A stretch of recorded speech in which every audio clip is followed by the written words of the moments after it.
नमस्कार दोस्तों, स्वागत है आप सभी का। दोस्तों, जैसा कि आप जानते हैं यूपी ट्रिपल एससी जो है हिंदी का बहुत ही बड़ा भाग कवर करता है। और यूपी ट्रिपल एससी में शायद ही कोई ऐसा पेपर होता होगा जिसमें हिंदी से प्रश्न ना आते हो। ठीक है, लगभग सभी परीक्षाओं में हिंदी से पर्याप्त मात्रा में प्रश्न पूछे जाते हैं। ठीक है, तो उसी को ध्यान में रखते हुए यूपी ट्रिपल एससी को खास करके ध्यान में रखते हुए जो भी आगे एग्जाम होने हैं, जैसे कि अभी एसओ का पेपर होना है और ये पेट का आने वाला है, पेट लेखपाल भी आने वाला है। तो जो भी आगे आगामी जो भी परीक्षाएं हैं उसको ध्यान में रखते हुए हम आज से हिंदी की क्लास शुरू करेंगे और हिंदी की जो भी जानकारी है, जितने भी सिलेबस हैं यूपी ट्रिपल एससी में, उस सबको धीरे धीरे एक एक करके क्रम वाइज उसको कवर करेंगे। ठीक है, तो उसी क्रम में सबसे पहला जो है आज हम हिंदी वर्णमाला के बारे में चर्चा करेंगे, जो कि किसी भी सब्जेक्ट के लिए, किसी भी परीक्षा के लिए बहुत ही बेसिक चीज है, लेकिन बहुत ही इंपॉर्टेंट है। ठीक है, यहां से डायरेक्ट प्रश्न एग्जाम में पूछे जाते हैं। तो आज हम लोग वर्णमाला के बारे में चर्चा करेंगे। तो जैसा कि आप जानते हैं, किसी भी भाषा के बारे में पढ़ा जाए तो अधिकतर एग्जाम में आपने देखा होगा पूछा जाता है कि भाषा की सबसे छोटी इकाई क्या होती है। तो भाषा की सबसे छोटी इकाई है वो होती है ध्वनि। ठीक है, ये डायरेक्ट भी एग्जाम में पूछा जाता है कि भाषा की सबसे छोटी इकाई क्या है, वो क्या है, ध्वनि। या ध्वनि को अगर परिभाषित करने के लिए आ जाता है कि इसको परिभाषित करें तो इसका सिर्फ एक लाइन में यही जवाब होगा कि भाषा की सबसे छोटी इकाई को ही ध्वनि कहा जाता है। ठीक है, इसको ऐसे परिभाषित कर सकते हैं कि भाषा की सबसे छोटी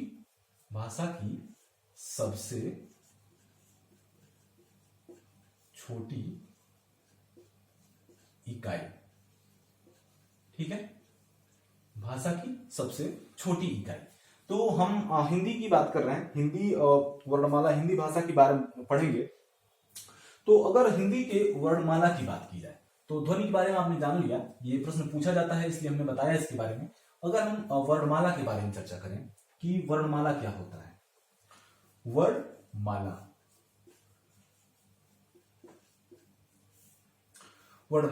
वर्णों का जो समूह है ना, जो क्रमवार समूह है वर्ण का, उसी को वर्णमाला भी कहा जाता है। अगर हम हिंदी भाषा की बात करें तो हिंदी में वर्णों की कुल संख्या कितनी है, वर्णों की वो है 52। ठीक है, वर्णों की कुल संख्या है 52। ठीक है, इसको दो भागों में विभाजित किया जाता है। कौन कौन सा? एक है स्वर वर्ण और दूसरा है व्यंजन वर्ण।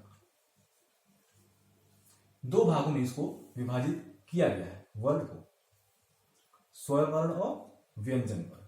ठीक है, और अगर वर्ण की बात करें, जैसा कि हम नॉर्मली वर्ण नहीं बोलते हैं, उसको अक्षर बोलते हैं, तो आप इसको कह सकते हैं कि वर्ण को ही एक सरल भाषा में अक्षर भी बोला जाता है। ठीक है, वर्ण को अक्षर भी बोला जाता है। तो इन्हीं अक्षरों को, यानी कि ये अक्षर जो है, इनकी संख्या कितनी है हिंदी भाषा में, वो है 52। और अगर इसको अलग अलग विभाजित करें तो इसे दो भागों में विभाजित किया जाता है। पहला है स्वर वर्ण और दूसरा है व्यंजन वर्ण। ठीक है, तो आज ये पहली क्लास है, इसलिए हम सिर्फ स्वर वर्ण के बारे में आज यहां पर चर्चा करेंगे और अगली क्लास में हम फिर व्यंजन वर्ण के बारे में पढ़ेंगे। ठीक है, तो सबसे पहले स्वर वर्णों की संख्या कितनी है हिंदी भाषा में? अगर देखें, अगर हम स्वर वर्ण की बात करें, स्वर वर्णों की बात करें हम, तो स्वर वर्ण कितने होते हैं? स्वर वर्ण की संख्या है कुल 11। ठीक है, ये कौन कौन सा है? आप इसको चाहे तो नोट कर सकते हैं। आ, इ, उ, बड़ा उ, री, ए, ओ, औ। ठीक है, ये टोटल कितने हो गए? 3, 6, 9, 2, 11। यानी कि स्वर वर्णों की संख्या की बात की जाए तो कुल 11 होता है। ये डायरेक्ट एग्जाम में ये चीज भी पूछा जा सकता है कि हिंदी वर्णमाला में स्वर वर्णों की संख्या कितनी है, तो वो है 11। ठीक है, कौन कौन से हैं ये चीज आप देख सकते हैं। अ, आ, छोटी, बड़ी ई, छोटा उ, बड़ा उ, री, ए, ओ और औ। ठीक है, ये जो है 11 जो है ये स्वर वर्ण है, ठीक है। इन्हीं स्वरों की सहायता से ही व्यंजन वर्णों का विकास होता है, ठीक है। बिना स्वरों के हम व्यंजन वर्णों को उच्चारित नहीं कर सकते हैं, ठीक है। इसको भी जो है 3 भागों में विभाजित किया गया है, स्वर वर्ण को 3 भागों में, ठीक है। कौन कौन सा है? ह्रस्व ह्रस्व स्वर, दूसरा है दीर्घ स्वर, और तीसरा कौन सा है? प्लुत स्वर। स्वरों को 3 भागों में विभाजित किया गया है, ह्रस्व स्वर, दीर्घ स्वर और प्लुत स्वर, ठीक है। तो अगर हम ह्रस्व स्वर की बात करें तो ह्रस्व स्वर की अगर परिभाषा की बात करते हैं, आप चाहे तो नोट कर सकते हैं इसको परिभाषा के रूप में। ह्रस्व स्वर जो होते हैं इनके उच्चारण में सबसे कम समय लगता है। जिन स्वरों के उच्चारण में सबसे कम समय लगता है उन्हें हम ह्रस्व स्वर कहते हैं, ठीक है। सबसे कम समय लगता है, सबसे कम समय, ठीक है। इसको अपने आसान एकदम आसान तरीके से, आसान भाषा में अगर हम समझेंगे तो इसको आसानी से याद कर पाएंगे, ठीक है। रटने से कोई फायदा नहीं होगा। सबसे कम समय जिसके उच्चारण में लगता है उसको हम क्या कहते हैं? उसको हम कहते हैं ह्रस्व स्वर, ठीक है। उसके बाद हम दीर्घ स्वर की बात करें तो ह्रस्व स्वर से 2 गुना समय लगता है, यानी कि ह्रस्व स्वर से 2 गुना, यानी कि 2 के मल्टीपल में जितना समय ह्रस्व स्वर को उच्चारित करने में लगेगा उससे ठीक 2 गुना समय दीर्घ स्वर को उच्चारित करने में लगेगा, ठीक है। तो दीर्घ स्वर की अगर हम बात करें, इसके परिभाषा की बात करें अगर हम, तो इसको कह सकते हैं कि दीर्घ स्वरों के उच्चारण में ह्रस्व स्वर से 2 गुना समय लगता है, ठीक है। और तीसरा है प्लुत स्वर, यानी कि इसको कैसे कर सकते हैं, ये जो है 3 गुना समय लगता है। प्लुत स्वरों के उच्चारण में ह्रस्व स्वरों से 3 गुना समय लगता है, ठीक है। तो सबसे कम समय ह्रस्व स्वर में, फिर दीर्घ स्वर में, उसके बाद प्लुत स्वर में, ठीक है। उसके बाद हम अगर विभाजन करें, सभी स्वरों की विभाजन करें कि कौन कौन से स्वर किसमें आते हैं, तो अगर इस तरीके से हम देखते हैं इसको, तो जैसा कि आपने देखा यहाँ पर लिखा हुआ है, ये 11 पूरे जो स्वर हैं उनको एक तरह से लिख दिया गया है। और अगर हम इसमें से छांट लें कि कौन कौन से ह्रस्व स्वर हैं, कौन कौन से दीर्घ स्वर हैं और कौन कौन से प्लुत स्वर हैं, तो ह्रस्व स्वरों की जो संख्या है वो है 4, ठीक है। दीर्घ स्वरों की जो संख्या है वो है 7। अब आप कहेंगे कि 7 और 4 11, यानी कि टोटल जो हो गए वो दीर्घ और ह्रस्व में ही खत्म हो गए। तो प्लुत स्वर क्यों है? तो प्लुत स्वर जो है ये एक ऐसा स्वर है जो इन्हीं 2 स्वरों के मिलने से बनता है, ठीक है। जैसा कि हमने बताया कि इसमें इससे 2 गुना समय लगता है, यानी कि अगर इसमें 1 समय लगेगा तो इसमें 2 समय लगेगा। उसी प्रकार से मैंने बताया कि इसके ठीक 3 गुना, यानी कि इसमें 3 समय लगेगा। यानी कि अगर दीर्घ स्वर और ह्रस्व स्वर को जोड़ने से अगर कोई स्वर बनता है तो उसको हम प्लुत स्वर के नाम से जानते हैं, ठीक है। तो ये चीज आप समझ गए। तो दीर्घों स्वरों की संख्या जो है अलग अलग विभाजित करें तो ह्रस्व स्वर में 4 होते हैं, दीर्घ में 7 होते हैं, ठीक है। कौन कौन से होते हैं अगर देखें इसमें, तो ह्रस्व में जो है अ, छोटी ई, छोटा उ और री, ठीक है। ये ह्रस्व स्वर है, आप देख सकते हैं अ, छोटी ई, छोटा उ और री। ये जो 4 स्वर हैं ये ह्रस्व स्वर में काउंट होते हैं। इनको उच्चारण करने में, इनका उच्चारण करने में सबसे कम समय लगता है, ठीक है। इसीलिए इनको ह्रस्व स्वर के नाम से जानते हैं, ठीक है। उसके बाद दीर्घ स्वर की बात करें तो दीर्घ स्वरों की संख्या कुल कितनी है? वो है 7। इसमें से कौन कौन से बच्चे हैं? पहला है आ, बड़ी ई, बड़ा उ, ए, ऐ, ओ और औ, ठीक है। आप देख सकते हैं 5 और 2 7, यानी कि कुल 7 जो स्वर हैं वो दीर्घ में आते हैं और 4 जो है ह्रस्व में आते हैं, ठीक है। तो इनका इस तरीके से विभाजन किया गया है। एक चीज और है, और पूछा जाता है एग्जाम में, निम्न में से कौन सा स्वर आगत स्वर कहलाता है, ठीक है। आगत स्वर, उसको जो है ये आ जो है इसको आगत स्वर कहते हैं, ठीक है। आ, ये क्या है? आगत स्वर है,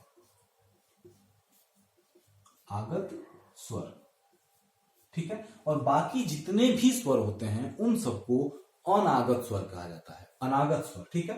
यानी कि आ को आगत स्वर कहा जाता है और बाकी जितने भी स्वर बचते हैं उसको अनागत स्वर कहा जाता है। तो एग्जाम में डायरेक्टली ये पूछा जा सकता है कि निम्न में से कौन सा स्वर आगत स्वर है, ठीक है। उसका आंसर क्या हो जाएगा?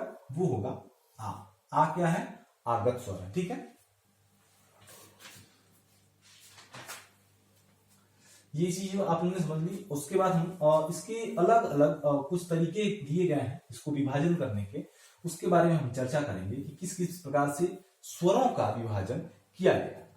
तो स्वरों का जो विभाजन है वो मुंह के खुलने के आधार पर भी किया गया है, ठीक है। जैसा हम किसी भी स्वर का उच्चारण करते हैं और किस तरीके से मुंह खुलता है उसको उच्चारण करने में, उस तरीके से भी विभाजित किया गया है। मुंह के खुलने के आधार पर, मुंह खुलने के आधार पर स्वरों का विभाजन, ठीक है। आप इसको अच्छे से नोट कर लीजिएगा। मुंह खुलने के आधार पर स्वरों का विभाजन कितने प्रकार से किया गया है? तो कुल जो है स्वरों का विभाजन जो है इस तरीके से अगर बताएं तो 4 प्रकार से किया गया है, ठीक है। 4 प्रकार से किया गया है। कौन कौन सा है? सबसे पहला है विवृत, इसको क्या कहते हैं? विवृत। उसके बाद है अर्धविवृत, अर्धविवृत। उसके बाद है अर्ध संवृत, अर्ध संवृत। और चौथा है संवृत, ठीक है। आप देख सकते हैं मुंह खुलने के आधार पर स्वरों को 4 प्रकार से विभाजित किया जाता है। पहला है विवृत, अर्धविवृत, अर्धसंवृत तथा संवृत, ठीक है। तो विवृत का मतलब क्या है? विवृत का मतलब यह है कि जब किसी भी स्वर का उच्चारण करते हैं तो सबसे ज्यादा जिसमें मुंह खुलता है, ठीक है। किसी भी वर्ड को, किसी भी अक्षर को, स्वर को उच्चारण करने में जिसमें सबसे ज्यादा मुंह खुलता है उसको हम विवृत स्वर कहते हैं, विवृत स्वर। इसमें कौन सा आता है? इसमें आ जाता है आपका, इसमें आता है आ। आ जो है अकेला ऐसा स्वर है जिसको विवृत में रखा गया है, ठीक है। आ को विवृत स्वर के नाम से जाना जाता है। और इसके बाद हम अगर अर्धविवृत की बात करें तो अर्धविवृत जो होता है वह अर्धविवृत स्वर होते हैं जिसको उच्चारण करने में विवृत से थोड़ा कम मुंह खुलता है, ठीक है। जैसे कौन कौन सा है इसमें? इसमें 2 है। कौन कौन सा? ए, ओ। आप उच्चारण करके इसका आभास कर सकते हैं कि विवृत से थोड़ा कम इसमें मुंह खुलता है इसको उच्चारण में, ए, ओ, ठीक है। और सबसे ज्यादा मुंह किसमें खुलता है? आ के उच्चारण में। अगर आ का उच्चारण करेंगे तो आप देखेंगे कि सबसे ज्यादा मुंह इसमें खुलता है, इसलिए इसको विवृत स्वर की श्रेणी में रखा गया है, ठीक है। इसके बाद दूसरा है अर्धविवृत, जिसमें विवृत से थोड़ा कम मुंह खुलता है, उसमें ए और रखा गया, ठीक है। उसके बाद आता है अर्ध संवृत, उसके बाद आता है संवृत, ठीक है। तो अगर बात करें अर्ध संवृत की, तो अर्ध संवृत की अगर तुलना करें अर्धविवृत से तो इससे थोड़ा कम मुंह खुलता है अर्ध संवृत में। और संवृत में जो है लास्ट वाला जो मैंने लिखा है इसमें इसके उच्चारण में सबसे कम मुंह खुलता है। तो अगर इसके एक क्रम की बात करें, मुंह खुलने के आधार पर सबसे कम बड़े से छोटे क्रम में बात करें तो इसका ये क्रम हो जाएगा, ठीक है। सबसे ज्यादा मुंह खुलता है विवृत में, फिर अर्धविवृत में, उसके बाद अर्धसंवृत में, उसके बाद संवृत में। एग्जाम में ये भी आपसे पूछा जा सकता है कि निम्न में से कौन से स्वर के उच्चारण में सबसे कम मुंह खुलता है, ठीक है। तो वो कौन सा हो जाएगा? वो हो जाएगा संवृत। और पूछ दिया अगर सबसे ज्यादा किसमें मुंह खुलता है तो वो हो जाएगा विवृत, ठीक है। तो इस तरीके से भी प्रश्न पूछा जा सकता है या इस तरीके से भी आपको अरेंज करने के लिए भी दे सकता है, ठीक है। और अगर अर्ध संवृत की बात करें तो इसमें आता है ए और ओ, ये है अर्ध संवृत, ठीक है। तो आप देख रहे हैं यहां पर टोटल 5 स्वर इसमें आ गए, ठीक है। और हमने टोटल संख्या कितनी बताई थी आपको? 11, ठीक है। तो अगर बाकी जितने भी स्वर है वो किस में आ जाएंगे, वो समृद्ध में आ जाएंगे। किस में आ जाएंगे, समृद्ध में। ठीक है, तो इसमें आ जाएगा, सबसे पहला हो जाएगा मेनली अगर देखा जाए तो ये होगा ई, उ और उ।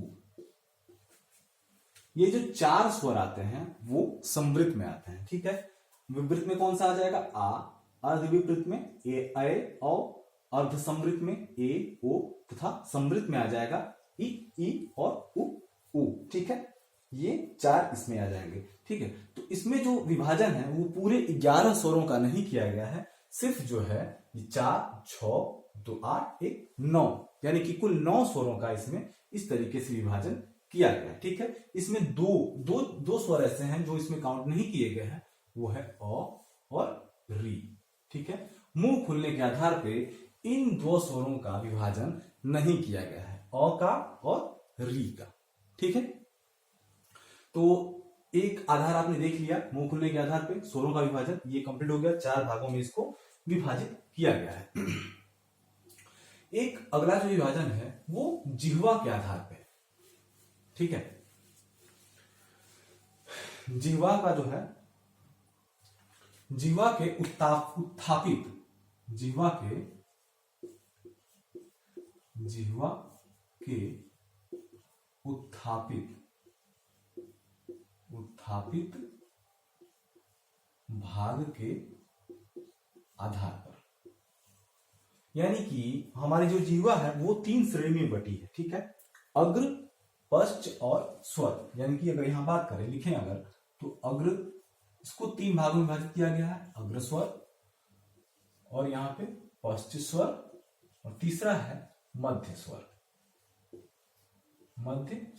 ठीक है, इन 3 स्वरों का विभाजन किस आधार पर किया गया है, जिह्वा के उत्थापित भाग के आधार पर। यानी कि अग्र भाग की बात करें तो इसमें अग्र का मतलब यही है कि जिस स्वर के उच्चारण में हमारी जिह्वा की जो अग्र भाग है, यानी कि जो अगला हिस्सा है, वो ऊपर नीचे जितना ज्यादा होगा वो अग्र भाग में आएगा। ठीक है, यानी कि अगर किसी स्वर के उच्चारण में हमारे जिह्वा का सबसे अगला भाग ऊपर नीचे होता है तो वो कौन सा स्वर हो जाएगा, वो हो जाएगा अग्र स्वर।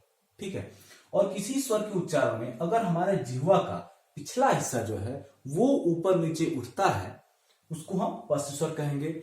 और जिस स्वर के उच्चारण में हमारे जिह्वा का बीच का भाग, यानी कि मध्य का भाग ऊपर नीचे उठता है, उसको हम मध्य स्वर कहेंगे। ठीक है, तो 3 भागों में इसको विभाजित किया गया है जिह्वा के उत्थापित भाग के आधार पर। ठीक है, तो इसमें कौन कौन सा आ जाएगा, इसमें जो है अग्र स्वर में 4 स्वर आते हैं। कौन से, 4 स्वर आते हैं। ठीक है, और उसमें पश्च में है, पश्च में 5 आते हैं, और मध्य में 1 स्वर आता है। ठीक है, यानी कि अगर देखा जाए तो 5, 4, 9 और 1, 10, यानी कि कुल 10 स्वरों का विभाजन जिह्वा के उत्थापित भाग के आधार पर किया गया है। सबसे पहले अगर हम अग्र स्वर की बात करें तो अग्र स्वर में कौन कौन से आते हैं, इसमें आता है ई, यानी कि छोटी ई, फिर बड़ी ई, ए और ए।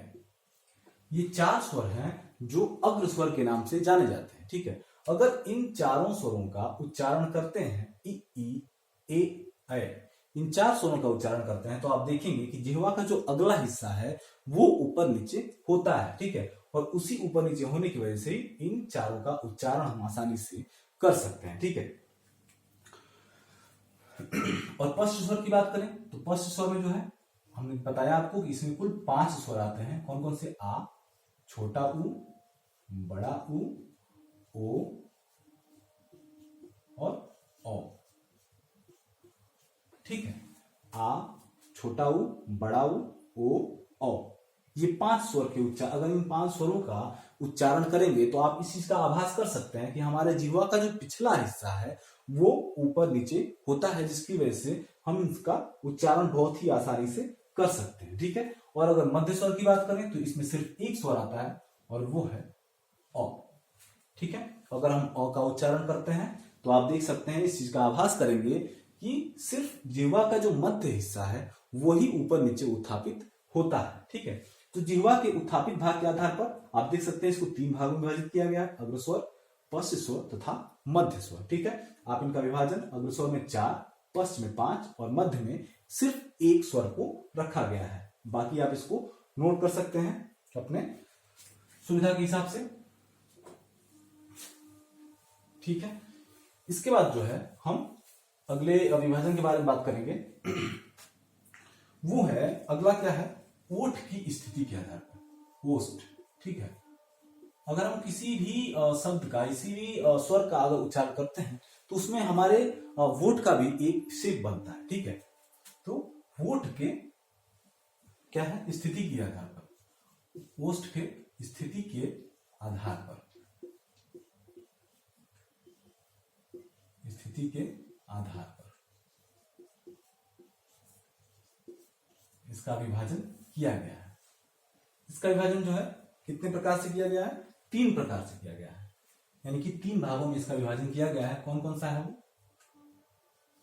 3 भाग है? अगर वोट की स्थिति की बात की जाए तो वो कौन कौन से हैं? सबसे पहला आता है वर्तुल। सबसे पहला स्वर है वर्तुल, दूसरा है अर्धवर्तुल,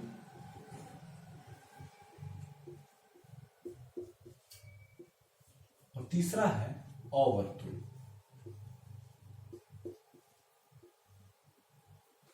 ठीक है, इन 3 भागों में इसको विभाजित किया गया है ओष्ठ की स्थिति के आधार पर। तो सबसे पहले हम बता दें कि वर्तुल का मतलब क्या है। वर्तुल का मतलब यह है कि अगर हम किसी भी स्वर का उच्चारण करते हैं और स्वर के उच्चारण करने में अगर हमारे ओठ का जो शेप है, जो स्थिति है, वो गोलाकार हो जाती है, उसको हम वर्तुल स्थिति कहते हैं। ठीक है, किसी भी स्वर का उच्चारण करने में अगर वोट का आकार जो है गोल हो जाएगा तो वो वर्तुल स्थिति होगी, और अगर अर्ध गोलाकार होगा तो वो अर्धवर्तुल होगा। ठीक है, और जिसमें आकार गोल नहीं बनेगा उसको हम अवर्तुल की संज्ञा देंगे। ठीक है, तो सबसे पहले अगर हम वर्तुल की बात करें तो इसमें कौन कौन सा आता है? इसमें है कौन कौन सा? उ, ओ और औ। आप इसको अगर उच्चारण करेंगे तो आप उसको आभास कर पाएंगे। उ, ओ और औ, ये 4 स्वर जो हैं, इसका उच्चारण करने पे हमारे ओष्ठ का जो शेप है, जो स्थिति है, वो गोलाकार आभास होता है। ठीक है, उ, ओ और औ को, ठीक है, इसका उच्चारण करने में। और अगर अर्धवर्तुल की बात करें तो इसमें कौन कौन सा आता है? छोटी ई, बड़ी ई, ए और ए।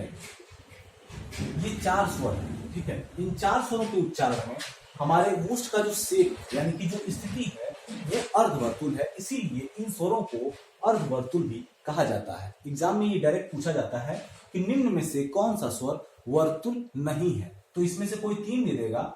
ठीक है, सॉरी, इसमें से कोई 3 देगा और इसमें से कोई 1 दे देगा, तो उसमें से आपको छांटना होगा कि कौन सा वर्तुल है, कौन सा अर्धवर्तुल है। ठीक है, और तीसरी जो है वो है अवर्तुल।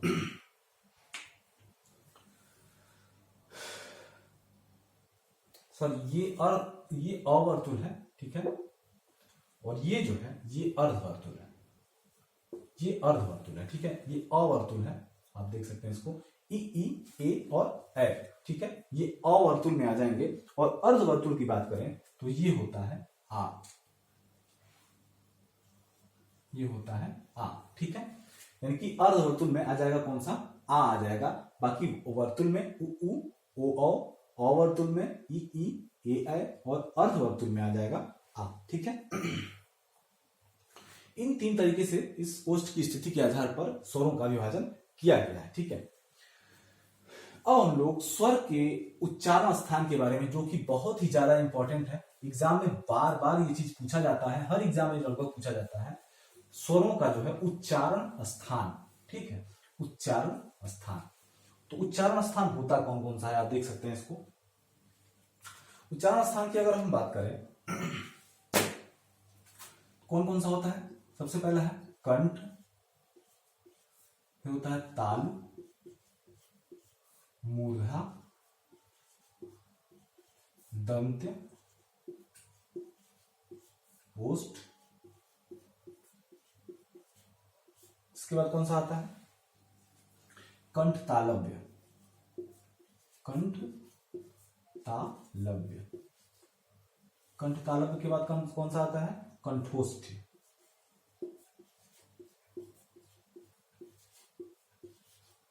कंठोष्ठ, ठीक है। और चौथा है अनुनासिक। अनुनासिक,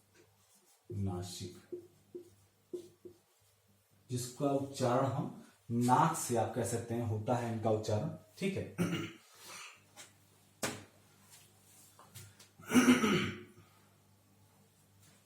तो इस क्रम को अगर आप याद कर पाए तो बहुत ही ज्यादा अच्छा रहेगा, क्योंकि इसी क्रम में स्वरों का आप देखेंगे, अभी हम बताएंगे आपको, इसी क्रम में इनका भी विभाजन हुआ है, ठीक है। तो कंठ की बात करें तो इसमें जो है अ तथा आ, ये दो स्वर आते हैं, अ आ। ये कंठ यानी कि इसका उच्चारण जो है वो कंठ से होता है, अ और आ। दूसरा जो है तालु। तालु क्या है? जो जीभ के ऊपर जो ऊपरी हिस्सा होता है उसको तालु कहा जाता है। वहां से जो है दो स्वरों का उच्चारण होता है, वो है ई तथा ई, ठीक है। ई तथा ई। तीसरा है मूर्धा। यहां से किसका उच्चारण होता है? वो होता है री का, ठीक है। ये आप इसको री कह सकते हैं, ये ऐसे होता है री। दंत्य। अगर हम स्वरों की बात करें तो स्वरों में कोई भी ऐसा वर्ण नहीं है जिसका उच्चारण दंत से हो, ठीक है। तो यहां पे लिख सकते हैं कोई स्वर नहीं होता है, कोई स्वर नहीं, यानी कि किसी भी स्वर्ण का उच्चारण दंत से नहीं होता है। तो ये चीज भी एग्जाम में पूछा जा सकता है कि निम्न में से किस भाग से किसी भी स्वर का उच्चारण नहीं होता है, तो वो कौन सा हो जाएगा? वो हो जाएगा दंत, यानी कि दांतों की वजह से, दांतों के सहारे किसी भी स्वर का उच्चारण नहीं होता है। जबकि व्यंजन का होता है, वो हम आगे पढ़ेंगे, ठीक है। लेकिन अगर सिर्फ स्वरों की बात करें तो स्वरों का, किसी भी स्वर का उच्चारण दंत से नहीं होता है, ठीक है। तो इसीलिए हमने बताया कि आपको अगर ये क्रम याद है तो बहुत ही आसानी से इसको याद कर सकते हैं, क्योंकि एकदम सीरियल वाइज है, अ आ इ ई फिर री, ठीक है। अब इसके बाद ऊर्स की बात करें हम, तो ऊर्स में कौन सा आ जाए? उ और ऊ। ये दो तो आप आसानी से देख सकते हैं, ठीक है, जिसका उच्चारण ओष्ठ से होता है। सिर्फ ओठ से ही इसका उच्चारण होता है, उ और ऊ का। फिर कंठ और ताल, यानी कि जिसमें कंठ ताल का मतलब क्या है? जिसमें कंठ और ताल इन दोनों के मिश्रण से, इन दोनों के सहयोग से जिस स्वर का उच्चारण होता है उसको कंठ तालव्य स्वर के नाम से जानते हैं, ठीक है। तो वो कौन सा है? वो है ए तथा ए, ए तथा ए। उसके बाद कंठ और ओष्ठ। आप देखेंगे ओ और औ की बात करें तो इसमें भी ओठ का शेप जो है आता है, लेकिन उसका उच्चारण जो है कंठ से होता है, यानी कि कंठ और ओष्ठ इन दोनों को मिलाने से जिसका उच्चारण होता है वो कौन सा है? ओ तथा औ, ठीक है। ओ तथा औ का उच्चारण स्थान क्या है? कंठोष्ठ। और लास्ट में मैंने लिखा अनुनासिक, यानी कि जिसका उच्चारण स्थान नाक हो, ठीक है, उसको अनुनासिक बोलते हैं, उसको हम कह सकते हैं अंग, ठीक है। अंग जो है वो है अनुनासिक, ठीक है। तो ये चीजें थी, आप देख सकते हैं स्वर वर्णों के बारे में हम सब ने पूरा अध्ययन किया है। तो ये क्लास आपको कैसी लगी? आपको समझ में आया, नहीं आया? हमारे पढ़ाने का तरीका आपको अच्छा लगा, नहीं लगा? प्लीज आप कमेंट के माध्यम से एक फीडबैक के रूप में जरूर दें। और वीडियो अच्छा लगे तो लाइक करें और अपने दोस्तों के से शेयर करें, ताकि ज्यादा से ज्यादा लोग इसका लाभ उठा सकें, ठीक है। तो फिर मिलते हैं अगले वीडियो में, तब तक के लिए धन्यवाद।